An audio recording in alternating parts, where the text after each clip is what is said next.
Hello and welcome to this episode of I Don't Know Jack About Parenting, where today I'm going to be talking about preparing your children for college. So the big question is this: how are parents like us, who don't have a manual, who are doing the best we can, who feel as though we aren't enough, how are we going to raise healthy, happy children who we are proud of and still keep our sanity in that process? That's the question, and this podcast will give you the answers. My name is Ryan Roy, and welcome to I Don't Know Jack About Parenting, a podcast for parents who are being real with themselves. Hello and welcome back to this episode of I Don't Know Jack About Parenting, where today I'm going to be talking about how to prepare your children for college. So I'm going to share a couple thoughts here, and what triggers this, or what's the impetus for this particular one, is somebody I know just asked me to coach their 21-year-old daughter as she doesn't know what she wants to do with her life as she's graduating college. And I thought to myself, and the thing that triggered this thought is, and she's coming off of my payroll. And I was like, cool, that's awesome that you were able to probably fund college. I don't know the details yet. I'm sure that she may, based on this person, I imagine that her daughter hasn't had to earn a lot of stuff, right? She's able to provide that college education. Maybe your daughter got a scholarship. But at the end of the day, there hasn't been... She's probably not coming out of college with debt. And the natural progression, years ago, years and years ago, the idea was, hey, go and get your high school education and you're going to go get a trade, right? And probably 50-some years ago, it started turning into, well, you probably need to go and get a college education to be one up on everybody. So people started going in droves to the universities, and over the last 10, maybe 15 years, there's really been a huge increase in the cost of higher education, colleges, and there has been a decrease in the jobs available due to innovation and technology that people are going into. So the challenge right now is society has told children with very little direction. They don't teach our kids about money. They don't teach our kids about credit. They don't teach our kids about investments. They don't teach our kids about anything when it pertains to money in the educational system.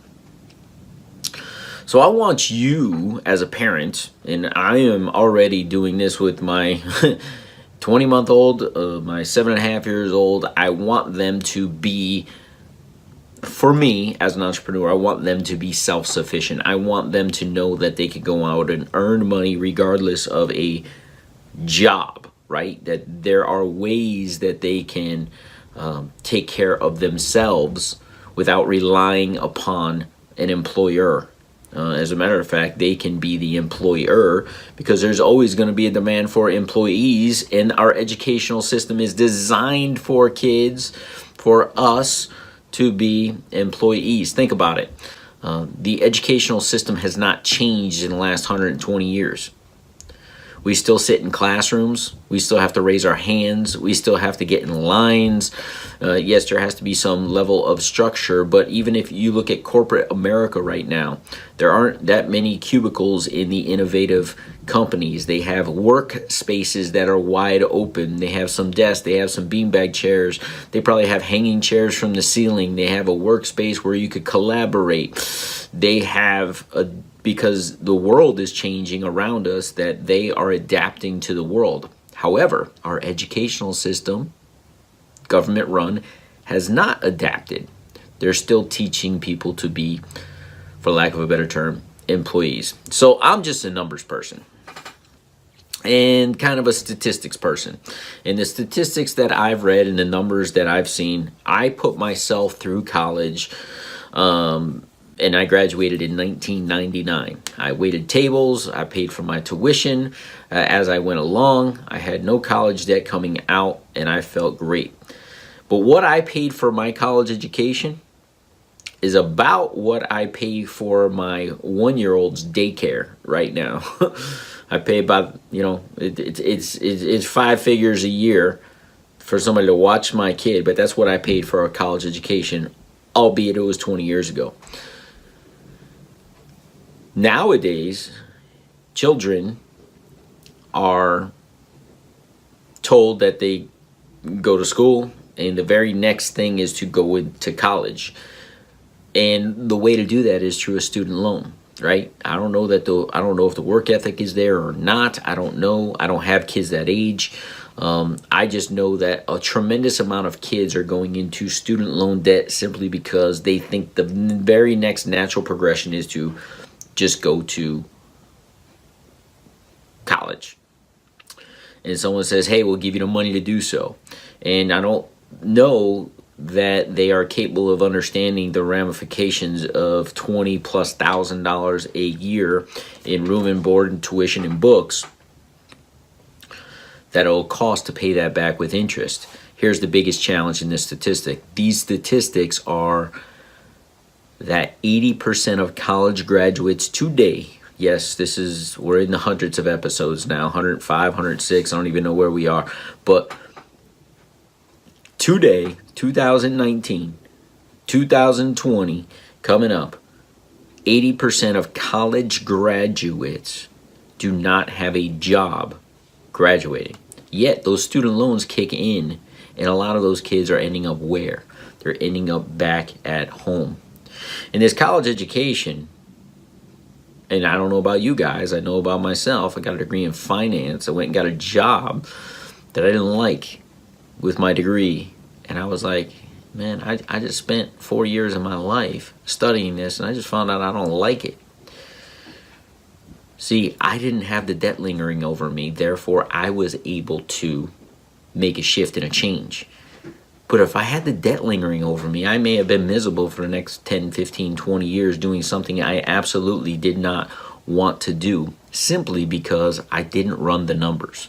See, I wasn't wise enough to run the numbers. I ran the numbers to see if I could pay for it or not, but I didn't run the numbers to say, hey, what if I had taken out a student loan and just kind of like, for lack of a better term, freeloaded for 4 years, knowing I'd have to pay it back at a low interest rate.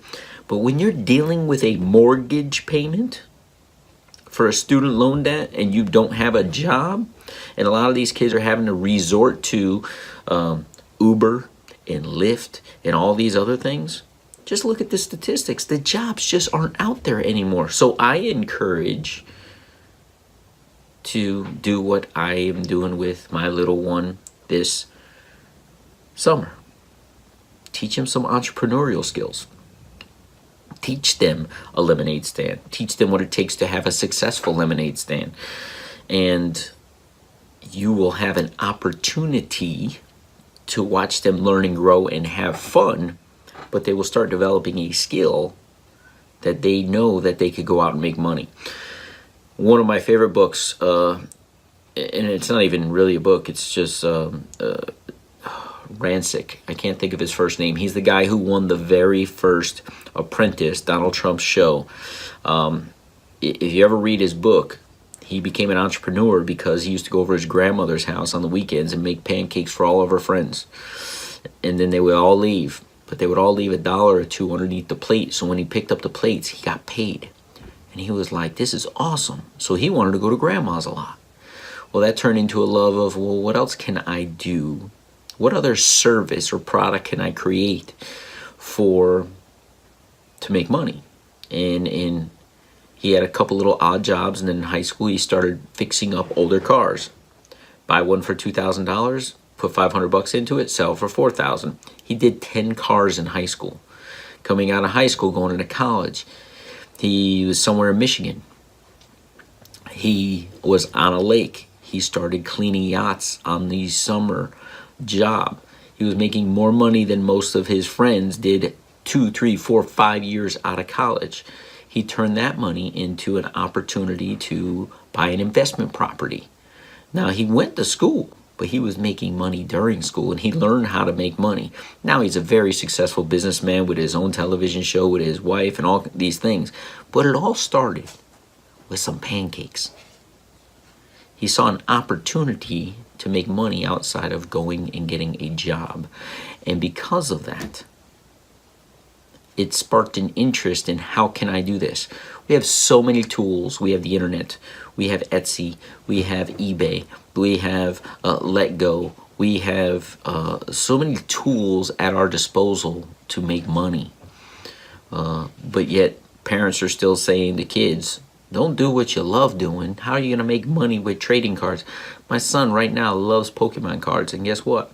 I show him on Amazon. He's a consumer right now. But I was like, if you take care of these Pokemon cards, if you get one of these in a pack that you paid $5 for, and you could sell it for $50 on Amazon, you can go and get 10 packs with the opportunity to get more. And your fun gets even more fun because you're paying for your own stuff through the business. You're not being a consumer, you're being a producer. And these little things, these little tiny things, these little seeds of opportunity that you can plant gives them an idea like, hey, I can either put myself through college, I could get myself a scholarship. But if they have no clue about what it takes or how much it costs or how much it's going to cost them in time and energy paying off student loan debts afterwards because nobody discussed these things with them, it could be a challenge. And I don't want my kids to have that challenge. And I hope you don't want your kids to have that challenge. But I've found that many adults never even looked at it that way.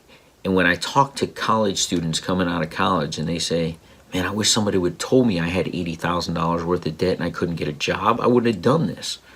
I could have gone and made $20,000 a year and gained some experience in something and not had the debt, right? But nobody has these conversations like, hey, you finished high school, you're going to college. And I want it to be a choice for my little ones. I have no expectation that they go or they do not. I want them to do things that they love doing.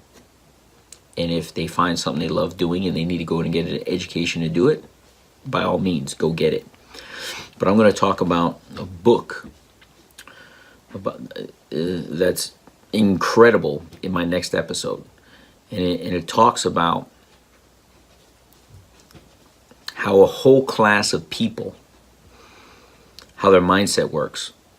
But this class of people tend to be the upper class. So check that out in the next episode. We'll see you soon. Do you want to be the dad you wish you had? If so, go get my free book, Be the Dad You Wish You Had, at BeTheDadYouWishYouHad.com. Inside, you'll find my most effective 40 tips to quickly and easily transform yourself into the ideal dad. Go to BeTheDadYouWishYouHad.com now and get it while it's free.